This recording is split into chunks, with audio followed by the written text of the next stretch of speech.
Hello everyone, पिछली class में हमने पढ़ा था T test for two sample mean.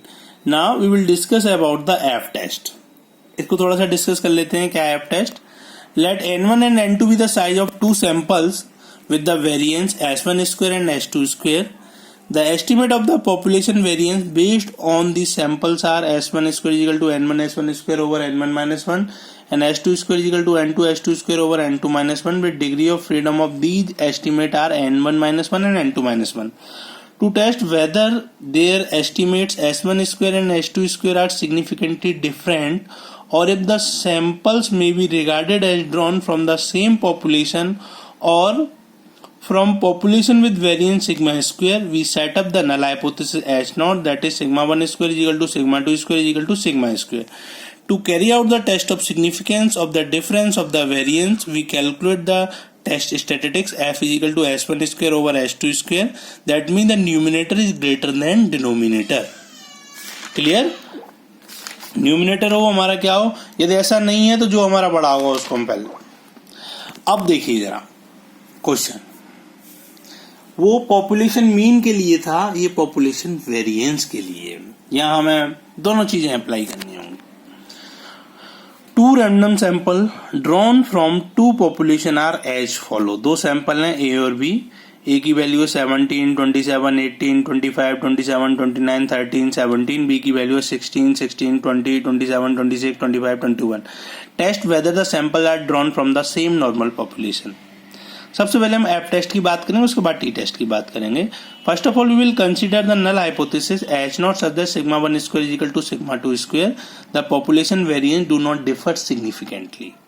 And the alternative hypothesis H1 that is sigma 1 square is not equal to sigma 2 square. Test statistics F is equal to S1 square over S2 square if S1 square is greater than S2 square.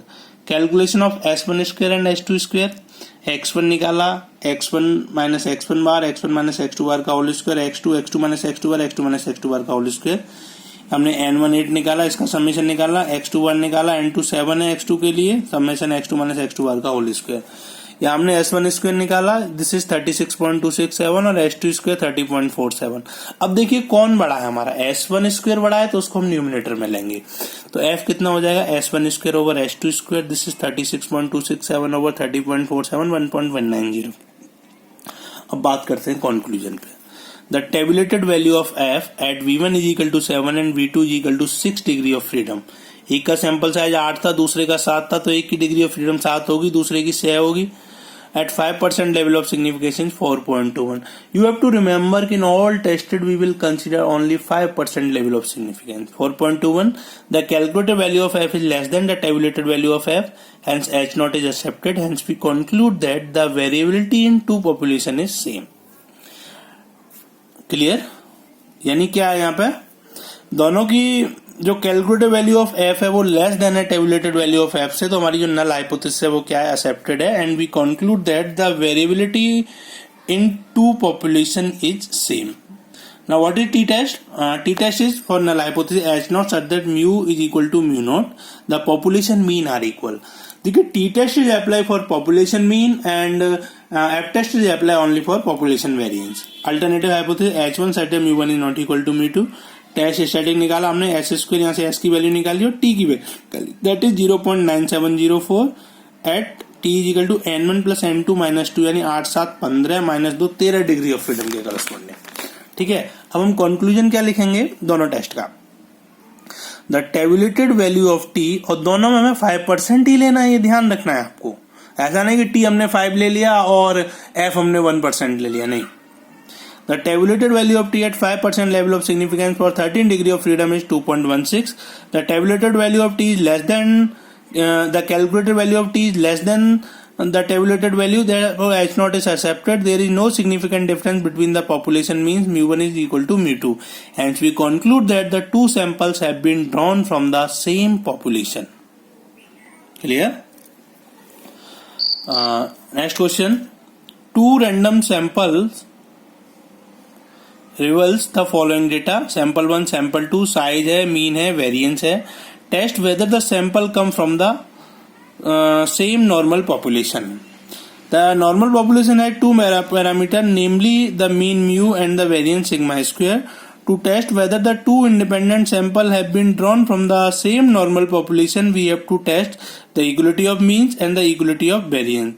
Since t-test assumes that the sample variance are equal, we first apply f-test. f-test for null hypothesis h naught such that sigma 1 square is equal to sigma 2 square. इसका मतलब है दोनों variance हमारे equal हैं. Alternative hypothesis h1 sigma 1 square not equal to sigma 2 square. Under the null hypothesis h naught, the test statistics is given by f is equal to h1 square over h2 square. यानी h1 square बड़ा है h2 square से. n1 16 है, n2 25 है, h1 square 40, h2 square 42. तो f is equal to कितना हो जाएगा, यहाँ से हमने निकाला f की वैल्यू आ गई 0.9752. The calculated value of f is 0.9752 and the tabulated value of f at 16 minus 1 and 25 minus 1 15 और 24 डिग्री ऑफ फ्रीडम पर 5% लेवल ऑफ सिग्निफिकेंस के लिए 2.11 है. Since the calculated value of t is less than the tabulated value, therefore h naught is accepted. That means population variance are equal. जो हमने null hypothesis में लिया था कि हमारे population variance equal है. Now for t test, h naught such that mu1 is equal to mu2, यानी population means are equal. Then we will consider the alternative hypothesis h1 such that mu1 is not equal to mu2. Given that n1 is 16, n2 is 25, x1 bar is 440 and x2 bar is 460. Capital S square n1 s1 square plus n2 s2 square over n1 plus n2 minus 2. This becomes 16 into 40 plus 25 into 42 over 16 plus 25 minus 2. It becomes 43.333 and S is 6.582. T कितना हो जाएगा, x1 bar minus x2 bar over s into under root 1 by n1 plus 1 by n2 and this becomes minus 9.490. यदि हम इसकी absolute value लेंगे तो ये आएगी t is equal to 9.490 for n1 plus n2 minus 2 degree of freedom. Now we will go to the conclusion. The calculated value of t is 9.490. The tabulated value of t at 39 degree of freedom at 5% level of significance is 1.96. Since the calculated value of t is greater than the tabulated value, therefore h naught is rejected. There means there is a significant difference between the means. That means mu1 is not equal to mu2. Since there is a significant difference between the means and no significant difference between the variance, we conclude that the samples do not come from the normal population. यानी कहने का मतलब मेरा ये है कि variance तो है, वेरिएंस तो हमारा है, वेरिएंस इक्वल आ रहा है लेकिन मीन इक्वल नहीं आ रहा. इन दोनों में से कोई भी चीज इक्वल नहीं आएगी तो हम क्या कहेंगे उसको कि जो हमारा डेटा है वो नॉर्मल पॉपुलेशन, सैंपल डेटा है that do not come from the normal population. Okay.